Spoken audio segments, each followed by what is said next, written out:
Sanctus, Sanctus, Sanctus Dominus Deus Sabaoth. Bapak, Ibu, dan saudara-saudariku yang terkasih dalam Tuhan kita Yesus Kristus, salam sejahtera untuk kita semua. Berkat Allah yang Maha Kuasa senantiasa menyertai kita. Hari Jumat tanggal 10 Februari tahun 2023 adalah peringatan wajib Santa Scholastica Perawan. Scholastica adalah adik dari Santo Benedictus Abbas.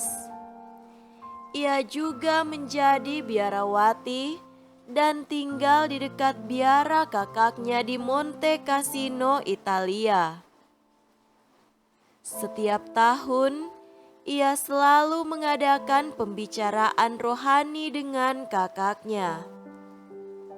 Suatu kali, Scholastica menginginkan agar pembicaraan diperpanjang, namun Benedictus menolak.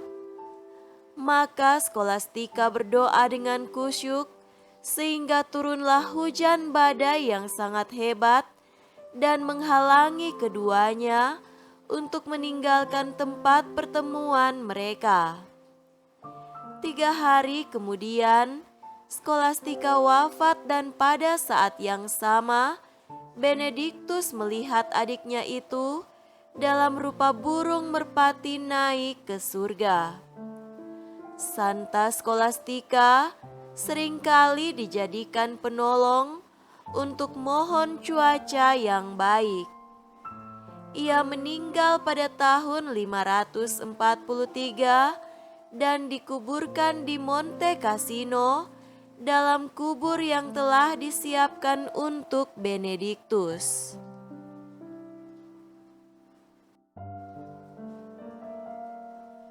Marilah kita mendengarkan dan merenungkan bacaan-bacaan kitab suci. Bacaan pertama dari kitab Kejadian bab 3 ayat 1 sampai 8. Adapun ular ialah yang paling cerdik dari segala binatang di darat yang dijadikan oleh Tuhan Allah.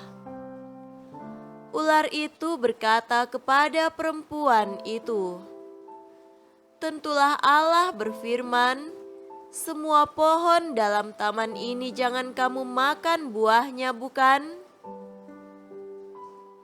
Lalu sahut perempuan itu kepada ular itu, "Buah pohon-pohonan dalam taman ini boleh kami makan, tetapi tentang buah pohon yang ada di tengah-tengah taman, Allah berfirman, jangan kamu makan ataupun raba buah itu, nanti kamu mati." Tetapi ular itu berkata kepada perempuan itu, "Sekali-kali kamu tidak akan mati, tetapi Allah mengetahui bahwa pada waktu kamu memakannya, matamu akan terbuka dan kamu akan menjadi seperti Allah, tahu tentang yang baik dan yang jahat." Perempuan itu melihat bahwa buah pohon itu baik untuk dimakan dan sedap kelihatannya, lagi pula pohon itu menarik hati karena memberi pengertian. Lalu ia mengambil dari buahnya dan dimakannya dan diberikannya juga kepada suaminya yang bersama-sama dengan dia, dan suaminya pun memakannya. Maka terbukalah mata mereka berdua dan mereka tahu bahwa mereka telanjang. Lalu mereka menyemat daun pohon ara dan membuat cawat. Ketika mereka mendengar bunyi langkah Tuhan Allah yang berjalan-jalan dalam taman itu, pada waktu hari sejuk, bersembunyilah manusia dan istrinya itu terhadap Tuhan Allah di antara pohon-pohonan dalam taman. Demikianlah sabda Tuhan. Syukur kepada Allah.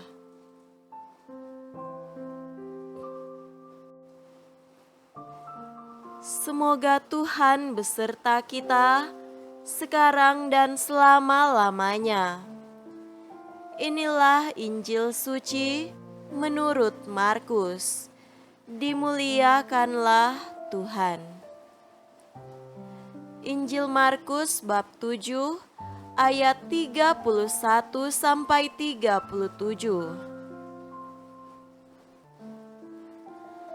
Kemudian Yesus meninggalkan pula daerah Tirus dan dengan melalui Sidon pergi ke daerah Galilea di tengah-tengah daerah Dekapolis. Di situ orang membawa kepadanya seorang yang tuli dan yang gagap dan memohon kepadanya supaya ia meletakkan tangannya atas orang itu. Dan sesudah Yesus memisahkan dia dari orang banyak, sehingga mereka sendirian, ia memasukkan jarinya ke telinga orang itu, lalu ia meludah dan meraba lidah orang itu. Kemudian sambil menengadah ke langit, Yesus menarik nafas dan berkata kepadanya, "Efata," artinya terbukalah. Maka terbukalah telinga orang itu, dan seketika itu terlepas pulalah pengikat lidahnya, lalu ia berkata-kata dengan baik. Yesus berpesan kepada orang-orang yang ada di situ supaya jangan menceritakannya kepada siapapun juga. Tetapi makin dilarangnya mereka, makin luas mereka memberitakannya. Mereka takjub dan tercengang dan berkata, "Ia menjadikan segala-galanya baik, yang tuli dijadikannya mendengar, yang bisu dijadikannya berkata-kata." Demikianlah sabda Tuhan. Terpujilah Kristus.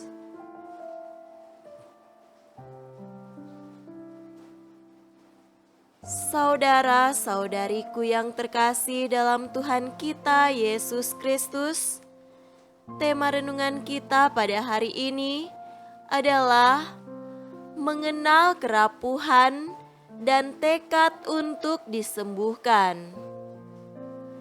Tidak pernah ada orang yang paling sempurna yang tidak pernah jatuh dalam dosa.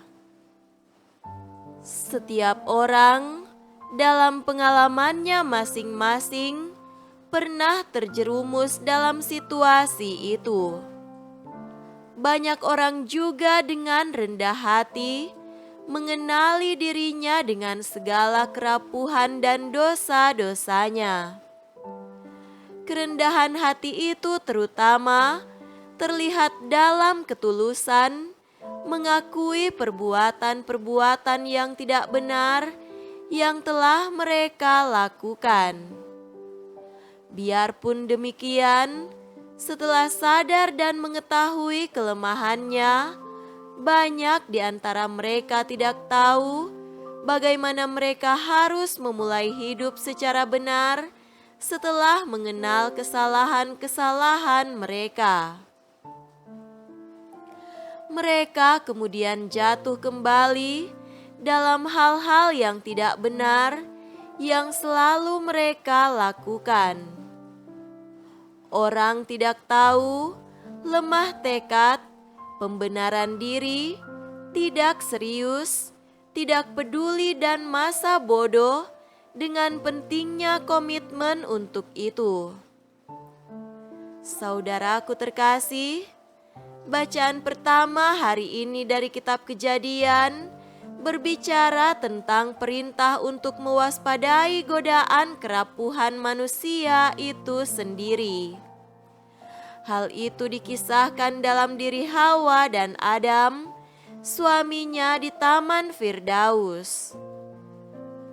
Ular, buah, dan pohon hanyalah sarana-sarana simbolis yang dipakai untuk menunjuk titik-titik di mana manusia seringkali mudah tergoda, rapuh, dan jatuh oleh dorongan kenikmatan rasa yang tidak pernah terpuaskan. Bahkan manusia jatuh bukan karena sesuatu dari luar dirinya, tetapi karena ketidakmampuan untuk mengenal, mengawasi, dan mengatasi kelemahan-kelemahan diri sendiri. Hanya karena ketidakmampuan untuk menguasai kemanusiaannya, mereka terperangkap dalam dorongan-dorongan kenikmatan dunia. Didorong oleh hasrat dan keinginan rasa badani atau kenikmatan tubuh, Hawa melanggar perintah Tuhan, menyantap buah terlarang. Pelanggaran dan kejatuhan itu membuat manusia menderita, terbelenggu, jatuh, cacat, dan terancam oleh kematian dan kebinasaan diri. Kejatuhan itu membuat mereka menjadi cacat, menderita secara batin, merasa telanjang, tidak bernilai, dan salah di hadapan Tuhan. Dosa dan perlawanan terhadap Allah membuat manusia yang semula mulia dan istimewa menjadi tercemar, terluka, tidak suci, dan hilang rahmat dari Allah. Orang menjadi gagap, tuli, bisu, buta, dan tidak bisa lagi mengalami sepenuhnya rahmat keagungan Tuhan. Biarpun tidak dalam konteks dosa dan pelanggaran, poin tentang cacat dan kemacetan-kemacetan dalam diri inilah yang hendak ditunjukkan secara metaforis oleh Yesus dalam Injil pagi ini. Dalam Yesus memisahkan Dia dari orang banyak, sehingga mereka sendirian.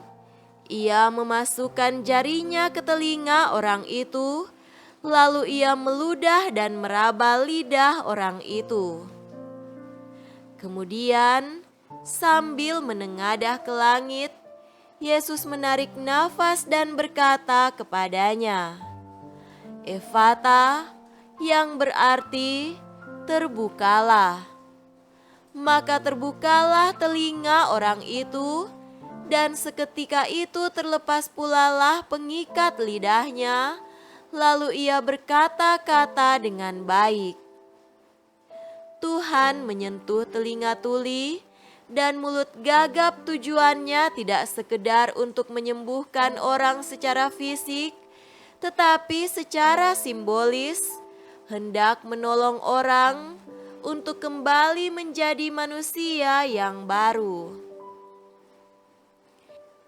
Saudara-saudariku terkasih, pengenalan akan kerapuhan dan cacat dalam diri mestinya mendorong orang untuk kembali mencari Allah, untuk memohon kehadiran dan sentuhan penyembuhan darinya, agar orang kembali hidup dalam Firdaus yang baru. Bila dalam Firdaus lama, kejatuhan dan kedosaan itu membuat manusia melarikan diri dan berusaha bersembunyi dari Allah. Di dalam Injil, kemacetan diri akibat dosa justru mendorong orang kembali dengan serius mencari dan menemukan Allah yang menyembuhkan. Pengalaman kejatuhan Hawa dan Adam di Firdaus dan peristiwa penyembuhan di tepi Danau Galilea mengingatkan kita tentang pentingnya mengenal diri, mewaspadai titik-titik rapuh kemanusiaan kita, berjuang menjaga diri sebaik-baiknya. Jika kita terlanjur cacat, gagap dan tuli karena kelemahan-kelemahan duniawi, setiap orang dalam kesadaran iman yang jujur perlu berjuang kembali, mencari dan menemukan Tuhan untuk meminta Ia menyentuh titik-titik kebisuan dan kegagapan dalam diri kita agar kita sembuh. Kesembuhan itu membuat kita bisa tidak lagi tuli dengan hal-hal yang baik dan benar, dan tidak lagi gagap berbicara tentang hal-hal yang baik dan benar. Semoga demikian. Amin.